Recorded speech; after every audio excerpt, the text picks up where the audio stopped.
चलिए आज हम लोग बात करने वाले हैं classic falling veg bullish reversal pattern के बारे में। अक्सर आप लोगों ने यूट्यूब पे, इंटरनेट में या किसी बुक में इस पैटर्न के बारे में ज़रूर सुना होगा कि this is a falling veg, it's a bullish reversal pattern. और ये पैटर्न आपको एक सेल ऑफ के बाद डिमांड एरिया के नज़दीक बनता हुआ दिखाई देता है, जिसमें एक सेल ऑफ के बाद प्राइस एक नैरो रेंज के अंदर कंसोलिडेट करना शुरू करता है। जैसे कि आप यहाँ देख पा रहे हो मेरी स्क्रीन पे, राइट? यहाँ पे प्राइस ने एक सेल ऑफ के बाद एक सेल ऑफ के बाद अगर देख रहे हो आप यहाँ पे, if you look at my screen, एक पर्टिकुलर सेल ऑफ के बाद प्राइस ने इस नैरो रेंज के अंदर मूव करना शुरू किया। अगर इस पर्टिकुलर एरिया पे if you focus on this particular area, price started consolidating in a narrow range.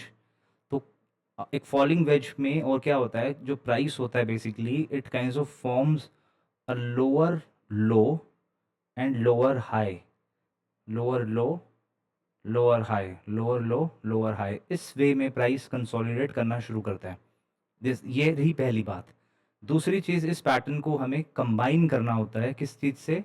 RIC के साथ।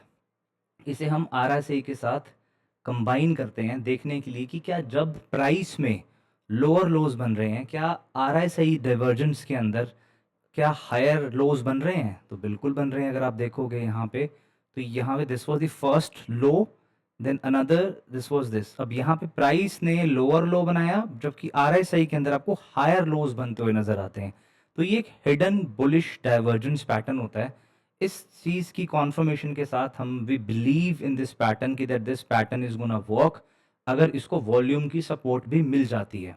तो अब देखते हैं, चलिए अब देखते हैं कि हुआ क्या एक्चुअली में। ठीक है, ये पैटर्न बना। इस पैटर्न के बाद अगर आप देखोगे यहाँ पे प्राइस ने यहाँ से ब्रेकआउट भी दिया। ये आप कैंडल देख रहे हो, इस पर्टिकुलर कैंडल में प्राइस ने इस फॉलिंग वेज की अपर बाउंड्री में से एक ब्रेकआउट देने की कोशिश भी की। ठीक है, उसके बाद हम लोग यूजुअली क्या करते हैं कि चलो ठीक है, ब्रेकआउट मिल गया, उसके बाद हम उस सेकंड कैंडल का वेट करते हैं, सेकंड कैंडल का वेट करते हैं कि चलो उसके हाई पे क्लोजिंग हो जाए, उसके बाद हम एंट्री लेंगे। सेकंड कैंडल ने भी आपको एक परफेक्ट क्लोजिंग दे दी, सेकंड कैंडल में भी आपको एक परफेक्ट क्लोजिंग मिलती है और आप यहाँ पे बाय कर लेते हो। इन एरियाज़ पे आप कर लेते हो अपनी बाइंग। ठीक है, इन एरियाज़ पे आप बाइंग कर लेते हो। जैसे ही आपने यहाँ बाइंग करी और उसके बाद आप देखो प्राइस ने रिएक्ट कैसे किया है। उसके बाद अब प्राइस कहाँ पहुँच गया है? प्राइस आपके जो फॉलिंग वेज था उसकी लोअर बाउंड्री को भी नीचे से ब्रेक डाउन दे चुका है। इसके नीचे की लिक्विडिटी भी स्वीप हो चुकी है पूरी की पूरी।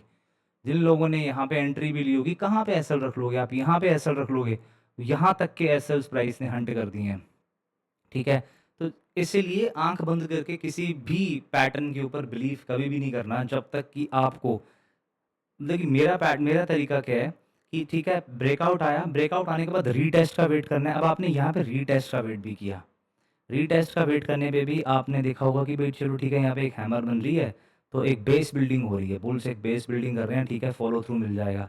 बट उसके बाद आप बाकी की कैंडल्स देखो।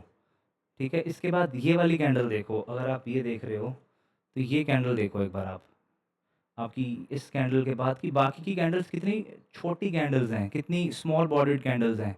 तो ये क्या है basically, what is this? This is a lack of momentum, lack of follow through. मतलब कि बायर्स ने ठीक है ब्रेकआउट तो दे दिया, रीटेस्ट के लिए आ भी गया, अब यहाँ बिल्डअप करने की कोशिश भी कर रहे हैं, मोमेंटम ही नहीं है। यहाँ पे मोमेंटम ही नहीं है, नीचे ना ही आपको वॉल्यूम नज़र, वॉल्यूम भी कुछ नहीं नज़र आ रहा आपको। तो तो मेरे लगी एक एक this this is just one trick, I would say, or I would say just one add-on of extra confirmation that you can add into your trading is follow through को ज़रूर देखो। जब कभी भी ब्रेकआउट होता है, ठीक है, ब्रेकआउट होने के बाद रीटेस्ट, तो I think most of the traders are, they have become patient enough, they wait for the retest.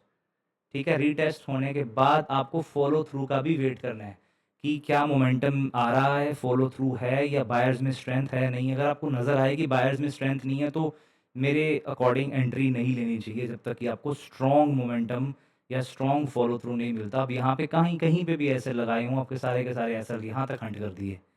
ठीक है, तो कुछ, तो this is just one pattern, classic pattern to remember, and this is how it actually works in the real. अब यहाँ तक तो Hunt कर दिया है देखो, यहाँ तक एसएल हंटिंग, लिक्विडिटी स्वीप यहाँ तक हो चुका है, ठीक है?